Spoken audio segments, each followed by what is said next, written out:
Hello friends, I am G.R. Kumawat. You are most welcome in my YouTube channel and Facebook page. आइए आज हम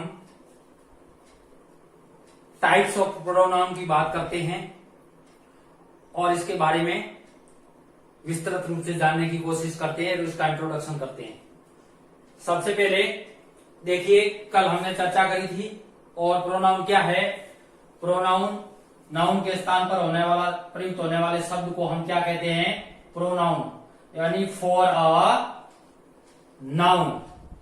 आज हम बात करते हैं kinds of pronoun, types of pronoun, यानी प्रोनाउन के प्रकार। ये प्रोनाउन 9 प्रकार के हैं जो आपके सामने दिख रहे हैं। पहला है पर्सनल प्रोनाउन। पर्सनल प्रोनाउन का मतलब व्यक्तिवाचक सर्वनाम होता है। अब ये व्यक्तिवाचक सर्वनाम संख्या में 7 होते हैं। कितने होते हैं?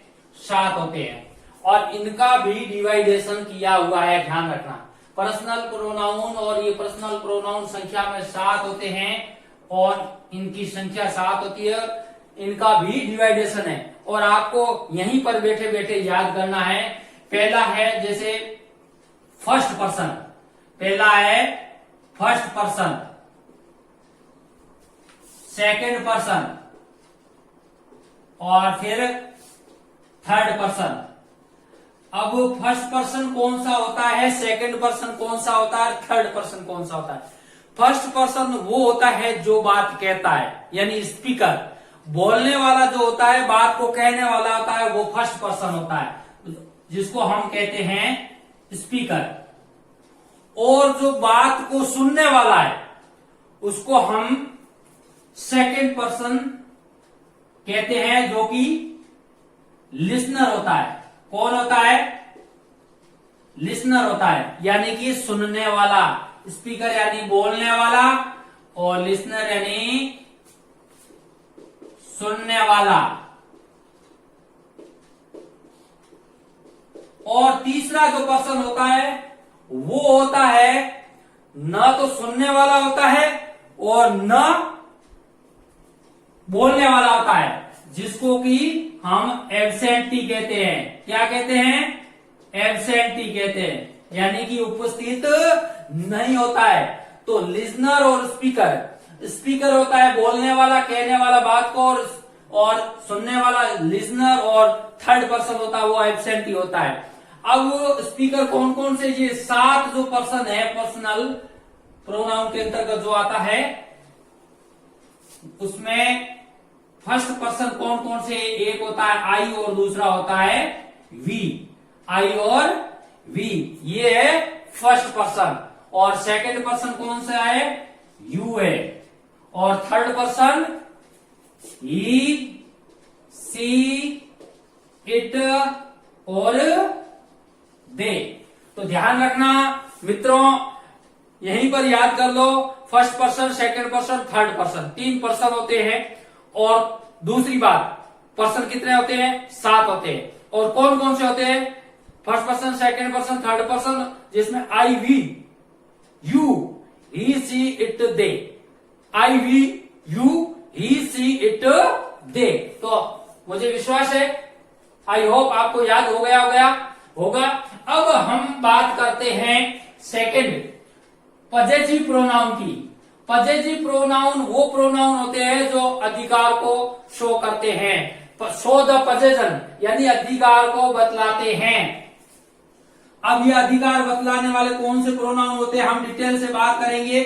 जैसे माई से बन जाता है माइन। जैसे मैं कह दूं हुज दिस हाउस। अब यहां पर ये एग्जांपल जैसे दिया हुआ पड़ा है, हुज इज दिस हाउस, यह घर किसका है? तो दिस हाउस इज माइन। ये जो माइन शब्द है, ये घर मेरा है, अपने आप में पूर्ण है, ये प्रोनाउन है। तो ये प्रोनाउन जो है, जो ये पजेशन शो कर रहा है, ये पजेसिव प्रोनाउन है, जो कि पजेशन को शो कर रहा है। आगे डिटेल से मैं एक एक चीज सबको अलग से डिस्क्रिप्टिव वे से और कॉम्प्रिहेंसिव वे से लूंगा। अभी मैं आपको इंट्रोडक्शन के तौर पर समझा रहा हूं। उसके बाद में रिफ्लेक्सिव प्रोनाउन। रिफ्लेक्सिव प्रोनाउन वो प्रोनाउन होते हैं जो वापस सब्जेक्ट के लिए यूज होते हैं, जो कि माई सेल्फ और सेल्वेज होते हैं। जैसे पर्सनल प्रोनाउन में आई है तो आई का होगा माई सेल्फ, अगर सब्जेक्ट में आई है तो उसके लिए माई सेल्फ, अगर सब्जेक्ट में ही है तो उसके लिए वापस ही सब्जेक्ट के लिए यूज होने वाले शब्द रिफ्लेक्सिव प्रोनाउन कहलाते हैं। और ये रिफ्लेक्सिव प्रोनाउन कौन कौन से, जैसे myself, ourselves, yourself या yourselves, himself, himself, herself, themselves, itself. ये जो सेल्फ या सेल्वेज शब्द, सेल्फ सिंगुलर के लिए और सेल्वेज प्लूरल के लिए यूज होता है।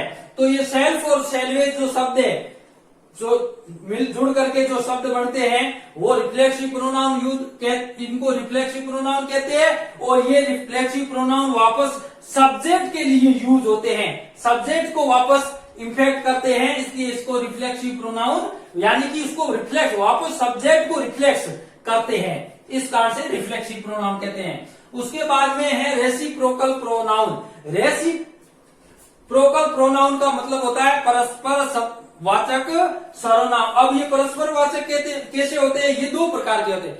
एक शब्द, दो ही शब्द है रेसिप्रोकल, एक है वन अनदर और दूसरा है ईच अदर। वन अनदर और ईच अदर ये दो शब्द है। अगर कोई दो जने, दो सब्जेक्ट है, अगर कोई सब्जेक्ट मात्र दो है तो उनके लिए तो यूज होता है ईच अदर। वो दोनों एक ही काम करते हैं, जब एक ही काम करते हैं तो उसके लिए ईच अदर का प्रयोग होता है। और दो से अधिक कोई अगर सब्जेक्ट होते हैं और कोई एक काम कर रहे हैं तो वो होता है, उनके लिए होता है वन एनोदर का प्रयोग होता है। जैसे Mohit and Narendra is playing each other, या फिर Rohit and Mohit is talking each other, यानी आपस में एक दूसरे से क्या कर रहे हैं, बातें। वहां पर ईच अदर होगा, ना कि वन एनोदर। दो से अधिक के लिए वन एनोदर का प्रयोग किया जाता है। अगर दो के लिए अगर वन एनोदर का प्रयोग होगा कर दिया तो वो फिर हो जाएगा आपके एरर में, रॉन्ग में चला जाएगा। और जब रॉन्ग में जाता है तो आपके क्वेश्चन का आंसर गलत होता है और उसके नंबर भी करते हैं। आपको कंपटीशन की तैयारी करने वालों को पता है। तो ये एरर वाले टॉपिक में अच्छी तरह से इस प्रकार से पूछे जाते हैं। उसके बाद में रेसिप्रोकल के बाद में डेमोस्ट्रेटिव प्रोनाउन। डेमोस्ट्रेटिव प्रोनाउन किसको कहते हैं? डेमोस्ट्रेटिव का मतलब होता है संकेत करना, और संकेत का मतलब होता है जैसे नजदीक और दूर, नियर और फार, सिंगुलर और प्लूरल। ये दिस, दैट, दीज, दोज, इन चार शब्दों का खेल है। और इन्हीं चार शब्दों को हम क्या कहते हैं? डेमोस्ट्रेटिव प्रोनाउन कहते हैं। जैसे दिस इज माई मार्कर, यह मेरा मार्कर है। अब ये एक सिंगुलर है तो दिस आया, दूर है दैट इज माई बुक, वहां दूर पड़ी है वस्तु तो दैट आया। अब दीज इज माई मार्कर, एक से अधिक है तो दीज आर माई मार्कर। अब ये दोनों मार्कर मेरे हैं। अब दोज आर माई चेयर्स। अब इस प्रकार से ये नियर के लिए और ये फार के लिए थोड़ा सा समझा रहा हूं। सिंगुलर और प्लूरल के लिए यूज होते हैं और नियर और फार के लिए, इस बात का ध्यान रखना है। उसके बाद में इनडेफिनेट प्रोनाउन, अनिश्चयवाचक सर्वनाम। अब अनिश्चय, इनका न तो ध्यान रखना, ये अनिश्चयवाचक जो सर्वनाम होते हैं, प्रोनाउंस होते हैं, ये प्रोनाउन न तो लिसनर को पता होता है न स्पीकर को पता होता है, दोनों को पता नहीं होता है, मतलब अनिश्चित होता है। और अनिश्चित है इस वजह से इनको इनडेफिनेट कहते हैं। ध्यान रखना, इसकी स्पेलिंग भी इनडेफिनिट होता है, NI है लेकिन इसका उच्चारण होता है वो इनडेफिनेट होता है। तो यहां पर ये भी समझने की बात है। और ये इनडेफिनेट प्रोनाउन कहलाता है। और इनडेफिनेट प्रोनाउन जैसे समवन, समथिंग, वन ऑफ, ये जो शब्द है ये everyone, everybody, someone, somebody, no one, nobody, ये जो शब्द है ये इनडेफिनेट प्रोनाउन होते हैं और ये सिंगुलर होते हैं।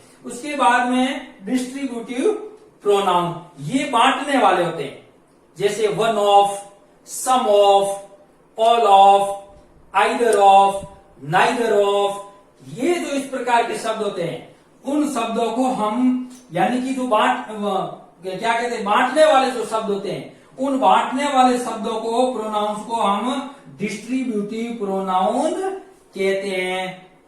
और इसके बाद में सिंगुलर, जैसे neither of my books is available at this time, मेरी कोई भी किताब इस समय उपलब्ध नहीं है। तो नाइदर ऑफ जो ये शब्द है, ये नाइदर ऑफ क्या है, डिस्ट्रीब्यूटर, यानी बहुत सारी किताबों में डिस्ट्रीब्यूशन का काम। अब जैसे रिलेटिव प्रोनाउन, अब रिलेटिव प्रोनाउन वो प्रोनाउन होते हैं जो दो सेंटेंस को जोड़ने का काम करते हैं, उनको हम रिलेटिव प्रोनाउन कहते हैं। अब ये रिलेटिव प्रोनाउन कौन कौन से, जोड़ने वाले कौन कौन से, जैसे हु है, हुम है, हुज है, वॉट है, ये जो शब्द है ये क्या है, जोड़ने का काम करते हैं, किसको, दो सेंटेंस को। और ये रिलेटिव प्रोनाउन शब्द कौन से, WH वर्ड होते हैं जो कंजक्शन का काम करते हैं, रिलेटिविटी का काम करते हैं, तो सेंटेंसेस को दो सेंटेंस को जोड़ने का काम करते हैं। इस कारण से इसको रिलेटिव, रिलेटिव का मतलब संबंध, यानी कि दो वाक्यों को में संबंध स्थापित करता है, उनको जोड़ता है, और इस कारण से इसको हम क्या कहते हैं, रिलेटिव प्रोनाउन कहते हैं। इंट्रोगेटिव प्रोनाउन, यानी कि ये जो इंट्रोगेटिव का मतलब होता है प्रश्न, प्रश्नवाचक सर्वनाम। अब प्रश्नवाचक सर्वनाम मैंने उस समय भी बताया था स्टार्ट में, हुज, विच, हु, हुम, वाट, इनका ये WH वर्ड के रूप में जब यूज होते हैं तो इनका प्रोनाउन के रूप में यूज होता है, नाउन के रूप में भी इनका प्रोनाउन, और एडजेक्टिव के रूप में, इनका नाउन के रूप में और प्रोनाउन के रूप में। कुल मिला के ये प्रोनाउन भी है और नाउन भी है, और ये नाउन भी है, प्रोनाउन भी है और एडजेक्टिव भी है। तो ध्यान रखना, ये जो है इंट्रोगेटिव के रूप में, प्रोनाउन के रूप में यूज होता है। जैसे हुज इज दिस हाउस, यह घर किसका है, this house is mine, A mine, तो हुज का आंसर यहाँ का क्या आ रहा है, हुज का आंसर माइन आ रहा है, यानी पर्सनल प्रोनाउन आ रहा है। और यहाँ पर ये हुज किस रूप में है, हुज या इंट्रोगेटिव प्रोनाउन के रूप में है, इंट्रोगेटिव प्रोनाउन के रूप में है। Thank you for watching video. कैसा लगा आपको वीडियो, कमेंट बॉक्स में जरूर लिखें ताकि हमारी हौसला अफजाई होती रहे। Thank you so much for watching video.